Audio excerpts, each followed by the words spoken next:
Good morning, everyone, and welcome to the Sons of Sequoia podcast for May the 4th, 2021, broadcasting live from Wheat Ridge, Colorado, the home of the champions. How are you this morning? I'm doing good, doing well. Nice sunny morning in Denver, Colorado. And David, may the 4th be with you. Yes, it is Star Wars Day, and it's Movie Tuesday, but we are not talking about Star Wars. No, we're not. We're talking about something stellar, but not Star Wars. We're talking about another type of adventure. Yes. Aren't we? Yes. It's a good one. It's a very good one. Very good documentary. And this is our second award nominated. Is it our second? Our third award nominated documentary feature, Academy Award nominated. And I like this one a lot. I thought that, I think Crip Camp might have been my favorite. This one I think was my second favorite. And the one that they gave the award to is my third favorite. So what does that tell you? But before we go on, I'd just like to say a few words about Star Wars. Because Okay. I remember Star Wars was the coolest thing in the world when I was a kid. And then when I was a teenager, they came out with the new Star Wars, and they stunk. And then they came out with the new Star Wars, and they weren't that good either. And I think part of the reason why is there's only so much water you can draw from that well. And, I mean, obviously, the Star Wars, the first three came out before I was born. But the people in their 20s that were judging the new Star Wars, the 1, 2, and 3, they weren't 7 or 8-year-old boys anymore when the new ones came out. And I think that you can't go back again, you know? And I think, so I think that you get old and things just, they don't play the same way. However, this movie that we're talking about today, The Mole Agent, it's sort of a meditation on getting old. And for a lot of people, it is somewhat sad. You know, your circumstances, your predicament, they end up being sad.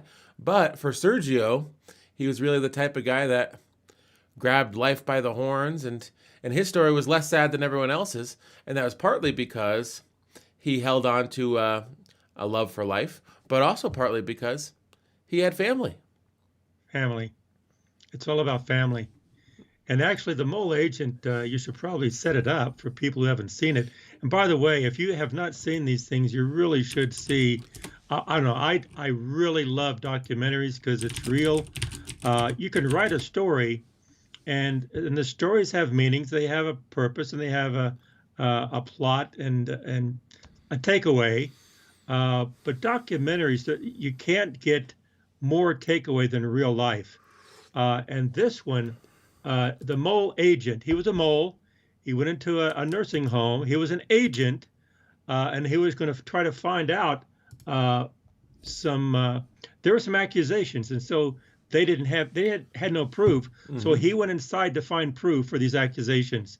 And what he found was a lot more than that, because again, real life is much more interesting than any kind of story you can write. Mm-hmm. So I'm a fan of documentaries. You want to play the trailer? Yes, I will play the trailer. I have it queued up. Let me just get it so that you can hear it as well.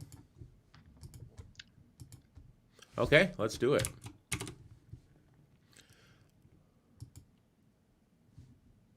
Take off the sound, yeah. Contra Mercurio y veo un aviso que decía, se necesitan personas de 80, 90 años. Estoy loco, ¿qué diablo? Porque no me convencía de 80, 90 años.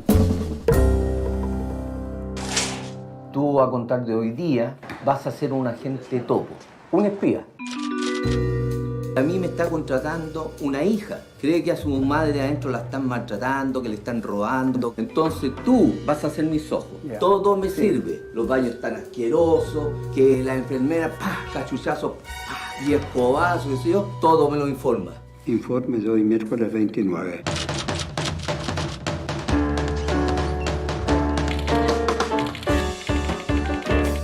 Rómulo, contabilicé 40 mujeres y 4 hombres, incluyéndome. Todas las señoras me parecen iguales. Pero no es tan viejo. Es viudo, dice. Sergio.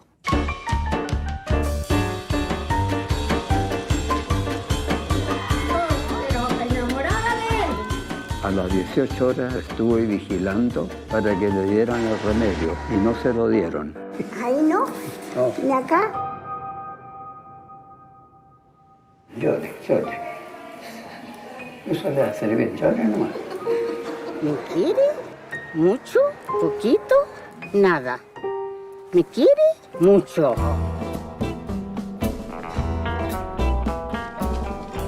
Está lista la encomienda.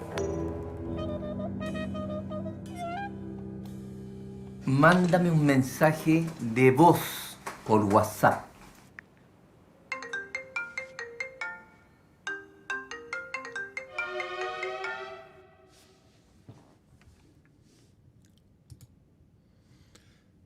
There you go. That gives the gist of it. Actually, some of the things that are said about it is funny, and then it makes you cry, and then it makes you laugh, and then it's heartwarming, and then it's just everything. It's a very interesting story. And Maida Alberti, she wrote it, she directed it, she did a fantastic job. It was, and it really deserved the nomination. It did deserve the nomination. I do think a lot of it was massaged for maximum emotional impact. Oh, sure. But the framing device of him as a secret agent and then his, missives back to Romulo, his handler, that was a good way to sort of introduce events and sort of provide a voiceover narrative. So they use sort of spy movie stuff, and then the spy movie stuff when he's like shuffling around the nursing home following people. It's hilarious. It's kind of like this juxtaposition of he's not James Bond, he's just some guy, but he's also a very nice guy. You could tell that the people all liked him and respected him. But I see in some of the stuff in the trailer, they say a heartwarming spy movie, and I didn't really think it was all that heartwarming. So I'll spill the beans on what this movie's about. The lady that he's his target of his investigation, her family thinks that she's being mistreated. So they send him in there to be a mole agent. And what he finds... And they think she's being stolen from, too. Things are stolen from her. What he finds is that no one's being mistreated. And the problem is that they're all lonely in there. And the real problem is not the people at the nursing home, it's the families that put them into these nursing homes and just sort of abandon them and forget about them. And that's the reason why these people are unhappy. And then at the end, he leaves and goes back to his family. And it's like, that's not that heartwarming. I didn't find it particularly heartwarming. It's like, the real problem is that this place is depressing. It's not that anyone's doing anything wrong. So I'm out of here. And that's the movie, Well, I think the heartwarming part of it is that he was so kind to the ladies there. Mm-hmm. And they liked him because he was nice to them. He paid attention to them. He talked to them. He, like that one scene when he says, cry, it'll make you feel better. He was genuinely a warm person. That was the heartwarming part, what he did for those ladies when he was there. Mm-hmm. And the sad part was the sadness of the ladies from the families that never visit them. And and he left. He went back, but you couldn't blame him. He went back to his home. Mm-hmm. And it wasn't about him. It wasn't about Sergio leaving. That was sad. Mm-hmm. They left him alone, but the sad part is their families didn't come. Yeah. At one point, he even had his agent, his handler, go find these pictures because she and memorabilia for one of the ladies, and he got him to show them to her and it made her so happy. So he just tried to make him happy. Mm-hmm. But he did his job. He did his job. It was great. And he was a good guy. Everybody liked him. You liked him as the viewer, And I think it was cool at the end. He's like, no, the people in the nursing home aren't doing anything wrong. No one's stealing from this lady's mom. The real problem is that her family, they hire me to go in here and live with them instead of coming to visit her. That's what she really needs. And so he was willing to call it like he saw it, and he's right. He was right. Yeah, well, the way the story was written, it was right. Mm-hmm. And Maida Alberdi, I think she did a very good job writing it, because she did write a story. Mm-hmm. It was a story. It was a documentary, but she wrote a story around it, and I think it was very well done.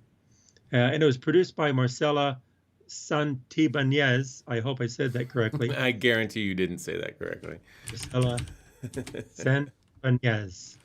It's close, but anyway, I saw them being interviewed, and Marcela was saying, we didn't know he was going to be so charming, and he was very charming. I agree with her, and it says it was written by Maida Alberdi. Yeah, Santibanez, I believe.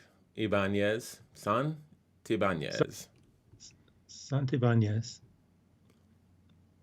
It was produced by Marcela. Yeah, so it's a Chilean film. Yes. And the whole thing is in Spanish. So if you're going to watch it, I would say just for the viewers out there, be prepared to read for an hour and a half. Not difficult to read. You know, there's not dialogue, and I don't speak Spanish, but it seemed like the translations were pretty good. It's on Hulu if you want to watch it. That is the streaming service where we saw it.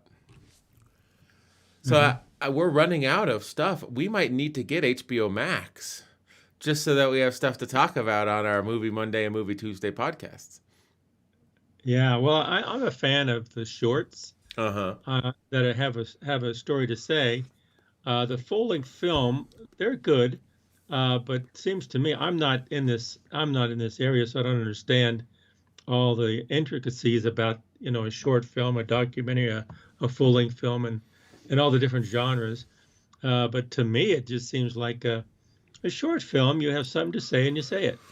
A full-length is that you have a whole storyline and you have the plot and you build it up, build your characters, and then you have this is a bunch of it's a lot more. But a documentary, to me, that's real, and I really enjoy that more. Maybe because I'm older, and but I like to learn something, and there's value in learning things. You don't have to suspend disbelief. It's That's not right. like it's not like Star Wars, where on May the 4th, let's talk about Star Wars, where it's like, okay, this is a Western in space. So I'll just allow myself to root for the good guy and hope that he beats the bad guy. The white hat cowboy beats the black hat cowboy, and just pretend like all of this is taking place in space, which is real. I mean, space is real, but Star Wars isn't real. Well, with the documentary, it's like we're going to go into a Chilean nursing home and show you that these people have lived their lives. They're not actors. They're not characters. We'll make them into characters through the process of documentary filmmaking, but they're real people. That's kind of cool. Mm-hmm. Well, I bet my feeling is that you could take any family or any type of company or organization where there's people, and you can film it.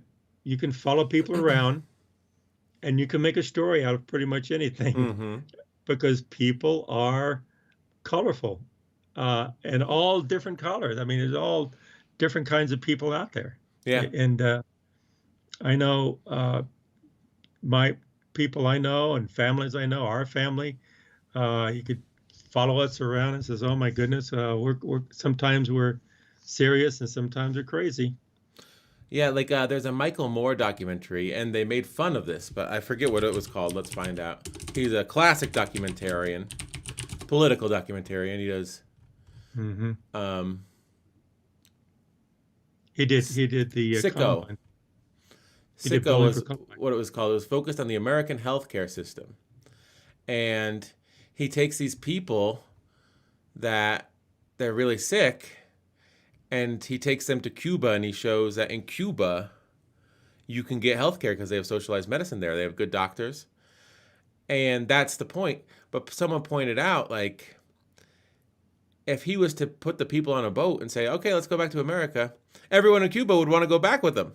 So it's like, yes, they may have better socialized medicine than we do, but that doesn't make it a better place, you know? So the story is our healthcare system is so bad that if you got hurt or sick, you'd rather be in Cuba. And it's like, that's if you got hurt or sick. But if you don't spend your life hurt or sick, you'd probably rather be in America. That's right. That's a good point. So that's just an example of, you can tell a story. And in Sicko by Michael Moore, did I put it up? The narrative was Cuba's better than America. And it's like, maybe for socialized medicine, but that's probably about where it stops, right? Mm-hmm. So and actually, that's why, like you were saying last time about awards, that's why awards, that's just by that group of people. Another group of people will pick other people. Mm-hmm. And the people we put in third, I mean, the documentary we put in third became in first. Yeah. And there's one more that's available on Amazon Prime called Time. I guess we're getting off the discussion of the mole agent, but we can get back to it, that we could watch. And that one seemed like the most depressing. But I think we should struggle through it, because I bet we'll learn something about it, you know? Mm-hmm. It's, even this one, I think this one made me sad. Did this one make you sad at points? It was sad. I think the way the story was told, the way Maida Alberti wrote it, to me, how it affected me was, it was sad, and it was also, at the same time, you liked Sergio. He was a good guy. You go, oh, he's a nice guy. The other thing is that I respected that he told it like it was, that it's not this company, because I think a lot of times people go after the company, the organization. Mm-hmm. An organization is just the people in it. The people in it were doing their job, and they were trying hard to do their job. Again, a spoiler thing. One of the ladies was so sad that she wanted it, and she was old. She called her mother and wanted to talk to her mother and say, please come get me. And she kept wanting to call her mother. And so one of the workers there would get on the other line and talk to her as if it was her mother, mm-hmm. just to make her feel good. She was convinced she was talking to her mother. And she said, Mom, I want to go home. I want to go home. You got to get me out of here. And it's like, her mom had probably been dead for 20 years. Yeah. And it was heartbreaking to see that scene. But the staff, what else were they supposed to do? You know? They thought, I'm going to do this for her because it'll make her feel good. Mm-hmm. She talked to her mother. And she really thought she talked to her mother. And whether she did or didn't, it made her feel good. That's what the staff wanted to do. It wanted to make these people feel good. Yeah, it was clear So to me. Well, you said you looked into it, and this is obvious from just taking context clues out of the documentary itself. But the production team for the documentary went into the nursing home first. Right. And then they started filming the nursing home, and then a few weeks later, they introduced Sergio. So it is possible that anything that might have been untoward that was done by the nursing home folks sort of stopped the second the cameras came in. Also, if it were a nursing home where there was a lot of abuse and bad behavior, I feel like they never would have allowed a documentary crew to shoot there. You know what I mean? That's true. That's true. And the other thing, too, is that at the beginning, they said that there were reports by this one lady's family that, she's being abused. Well, maybe she was. Mm-hmm. But maybe it was not the staff. Maybe it was other people there. Well, when we saw that, Marta, the one who called and talked to her mom, Sergio did his little sleuth thing, and he wore his spy glasses, and he followed Martha. And it's a hilarious scene because she's prowling around the nursing home, and he's walking like 2 feet behind her. It's not very stealth. But he stands in the room, and Martha's sort of oblivious, and she goes through the lady's stuff and steals some of her stuff. And so stuff was being stolen, but it was being stolen by other people that lived there, other residents. Other residents, not the staff. Mm-hmm. It wasn't the staff. At least that's how the story was told. Mm-hmm. And of course, we weren't there. That's the other thing too. Documentaries. It is. I have a lot of respect for journalism and storytellers and producers and writers. You tell a story, but when you tell a story by telling a story, it's only part of reality. It's not all of reality. If you have another person with the same information, the same facts, and they write their story, it's going to be a little bit different. And they might take a different facts. They put the story together a little bit differently. It's not that what is said is wrong or it's bad. It's just part of the story. Yes. Well, and it's a part of the story that's good that needs to be told. But there may be other parts of it that are not told. Well, there's a lot of different examples, but do you remember Super Size Me? Oh, yeah. 2004, Morgan Spurlock, who I think faced some controversy later in his life, but he did Super Size Me where he ate at McDonald's, and crazy stuff happened to his body, especially his liver enzymes. And I remember Mom saying those liver enzymes are crazy. Well, he was reporting, he wasn't telling what else he was doing to himself. He could have been doing something to, and I've heard that with Super Size Me, no one can recreate his results. So other people have been like, that seems out of line with what's possible. And they say, let me go get a full blood panel, a CBC, and then eat McDonald's for a month and go back. No one's been able to. It's like, see, his story was different. So there might have been some inside baseball going on to get the results he wanted. Do you remember Searching for Sugar Man? No. It's about this guy, Rodriguez, who was very popular in South Africa as a musician. But he lived his life out in Detroit, and he was like a manual laborer. Well, it's like they play it off like he never knew that he was so popular. And then in the documentary, they're like, check this out. Everyone in South Africa loves you. Isn't that wild? He's like, yeah. And the reason why he wasn't that impressed is because he knew that he was big in South Africa. He'd played concerts there for 50,000 people. But they were acting like he didn't know, and that was the big reveal of the movie. So I think that if he knew, and 5 years earlier he played a concert to a sold-out stadium, that would make the impact of the movie less. See, I think that he wasn't getting royalties because of his record contract from South Africa, so he lived his life out as a manual laborer in Detroit.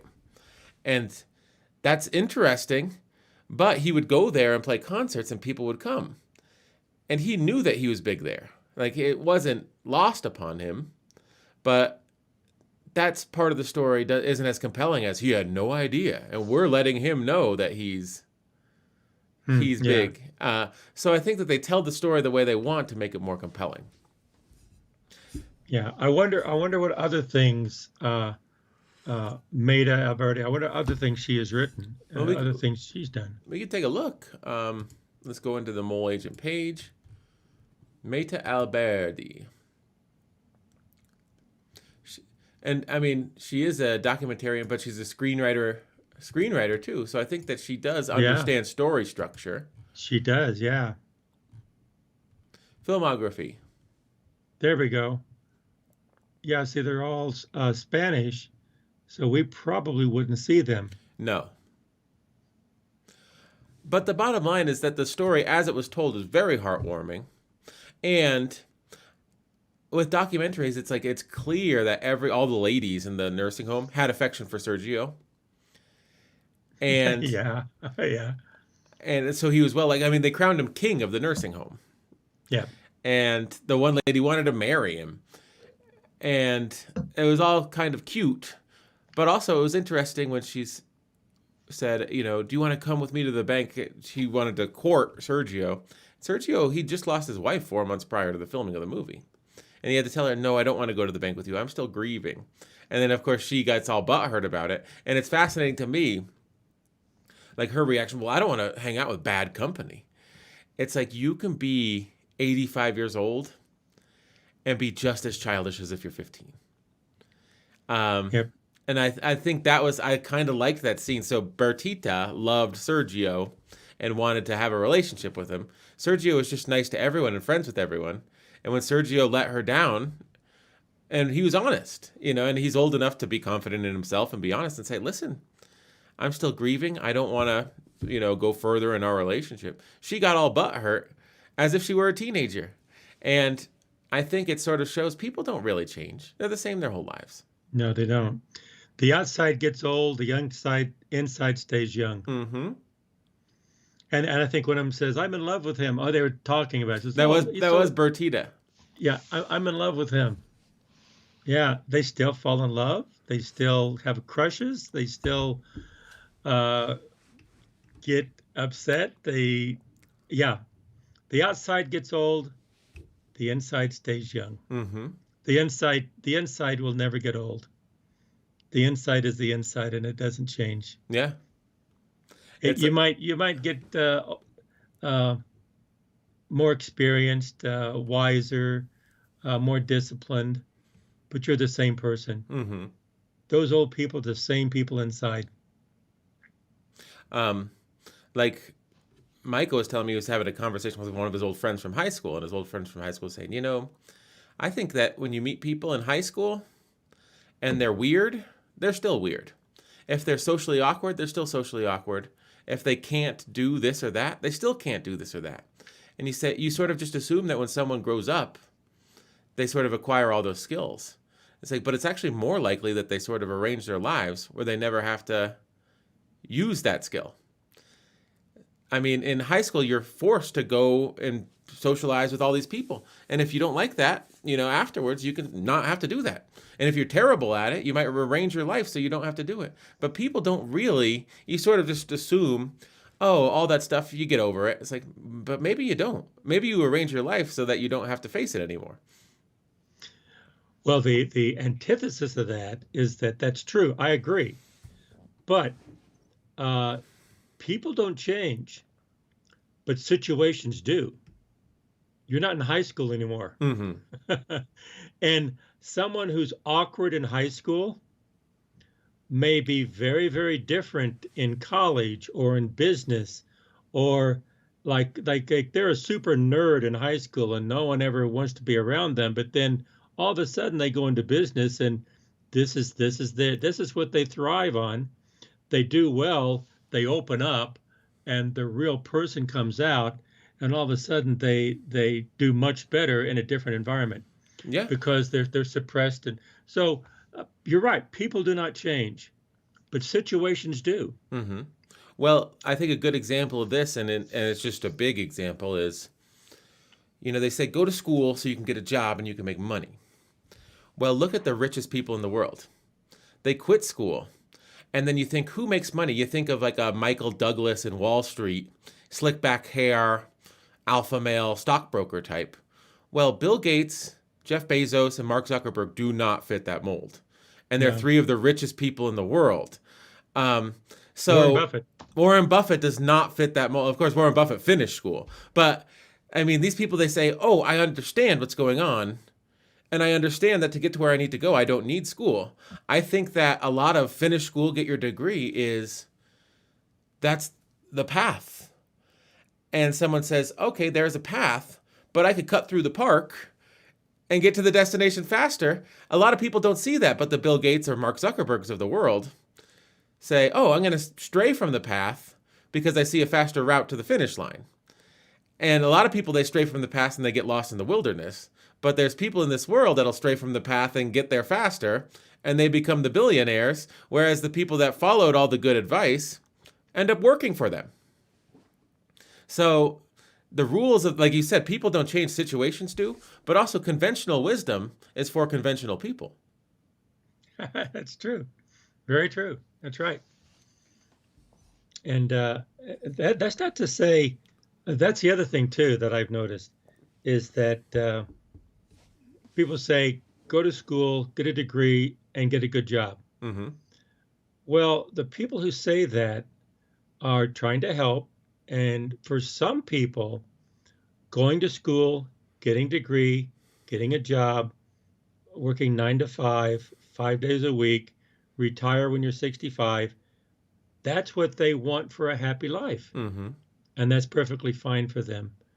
But telling people that you have to go to school, get a degree, get a job, have a family to be happy, I think that's very dangerous. You have to find out what's right for you.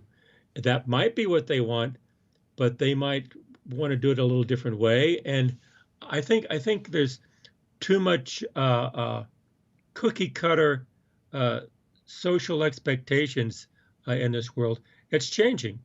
It's changing for people to be themselves, Mm-hmm. and doing what's right for them. And you have to have this. You have to be a lawyer or a doctor. Maybe not. Maybe you'll be very happy at doing something that's not that. Mm-hmm. There's a lot of lawyers and doctors in this world. There's very few people that do something else. I guess, or chart their own path. But I guess we got off the mole agent. How do we get on? Oh, because of the love affair between Bertita and Sergio. Not the love affair, but the spited love affair. And that was another thing the documentary revealed, that these old people are young inside. Mm-hmm. It's really that way.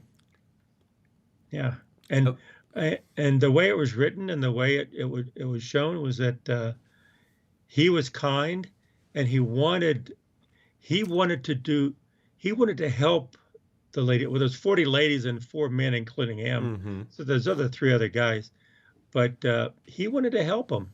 Mm-hmm. He wanted to help those ladies.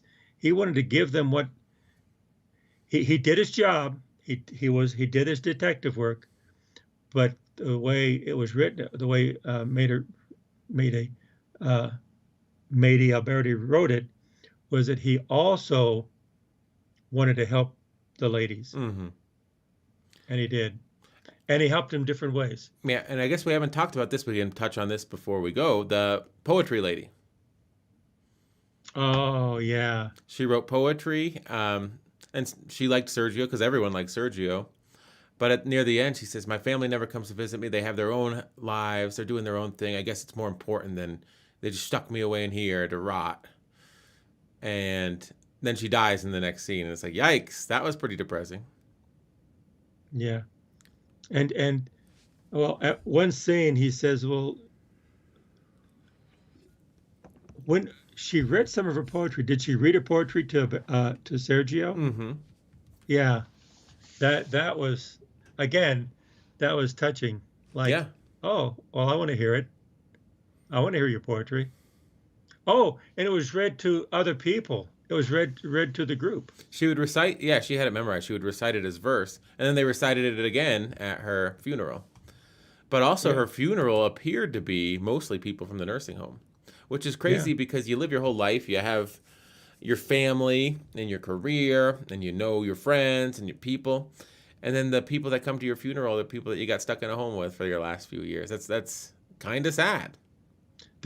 Well, the people, they were nice and they were your friends, but they were not the people you gave your life for. Mm-hmm. You gave your life for your family. Mm-hmm. And now they abandoned you, and you're with new friends, but not the people you gave your life for your whole life. Now, that's sad. But it was sad, but I remember she's like, and then your family abandons you and you're all alone. And it's like, that might have been true for her, but it wasn't true for Sergio. That's right. And so Sergio's sort of remedy is, these people aren't being mistreated by the nursing home. They're doing all they can, but the nursing home's not their family. The nursing home residents aren't their family. Yeah, they might be friends, but their family needs to come visit them.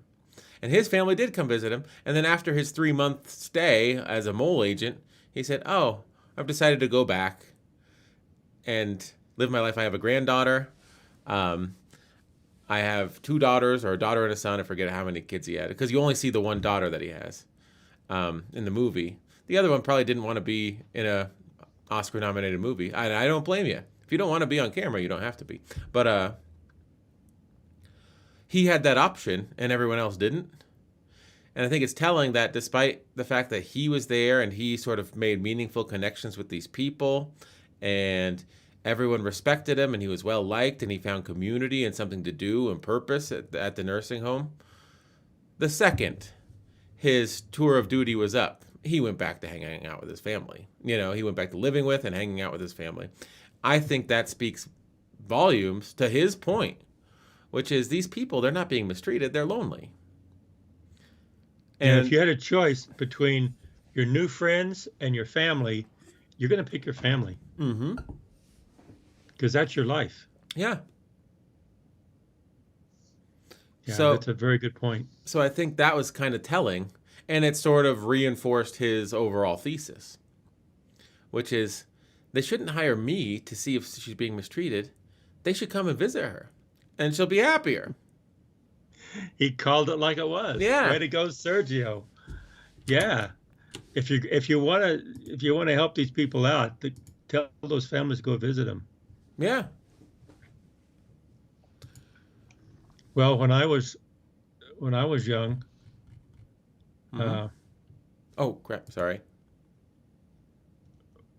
when I was young, my grandfather came to live with us, and he lived with us, and because that's what it used to be, and it was great. I mean, I remember my cousins who were older than me. They go, "Oh, I was afraid of him. He was gruff, and he'd, what are you doing? Oh.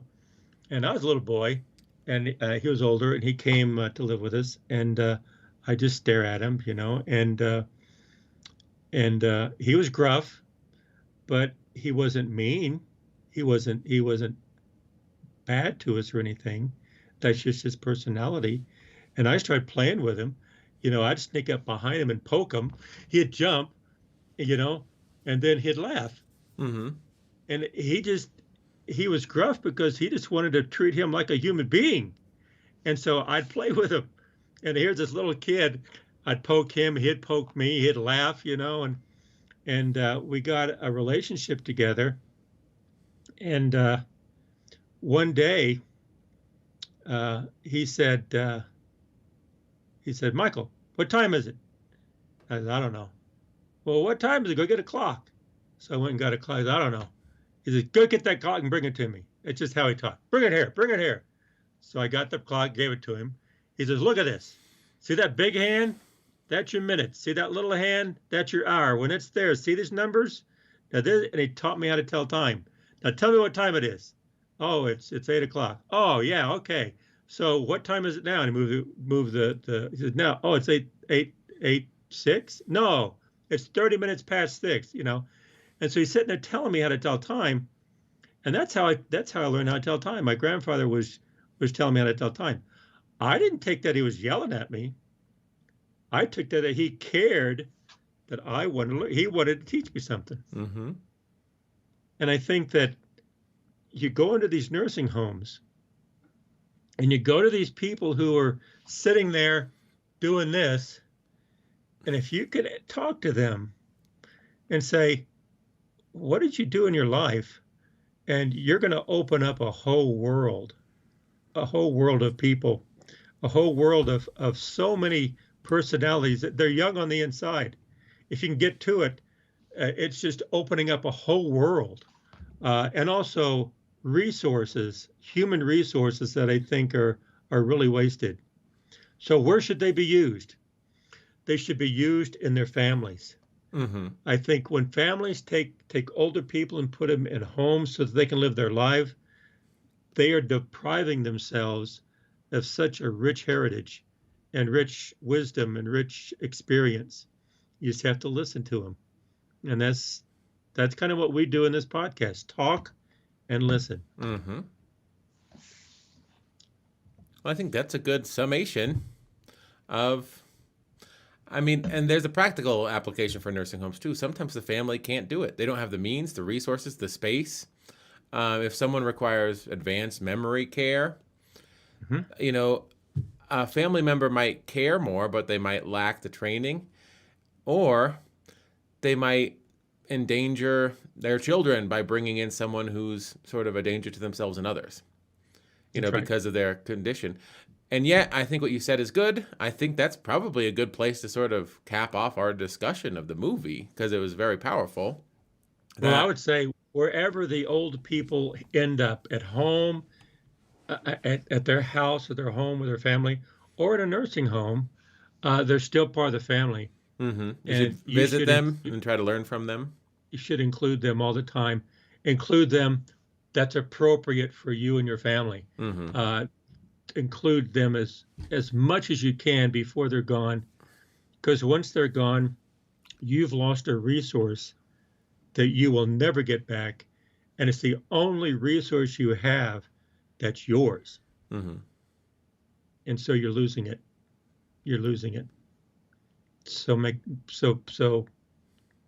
use it as much as you can before you lose it. So do what Sergio said.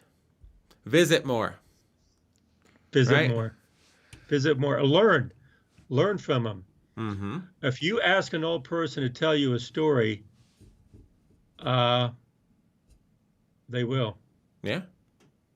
And you might learn some things that's fascinating. Again, we can talk about this forever, David, but remember my next door neighbor, Leela Green. Kathy, my wife, your mom, she went over there and talking. Laura, we didn't even know that. She was a little girl. She'd go next door. She'd play in the yard. She'd go next door, knock on the door, and go in and talk to Lita. Lita was in her 80s, 90s. And she'd tell you stories about Colorado, the way it was back in 1920, 1930, 1940. My grandparents in 1890. And she had some great stories. It's to know who you are, you should know where you came from. And to know where you're going, you got to know who you are. Yep. Well, I think that's a good place to stop, don't you? I think so. So is there anything you'd like to say before we get out of here? Well, this is Sons of Sequoia, and my dad, Sequoia, was a great storyteller. He would tell stories. But you should keep on talking and listen more than you talk, and try to understand what the other person is saying. Bye. Bye.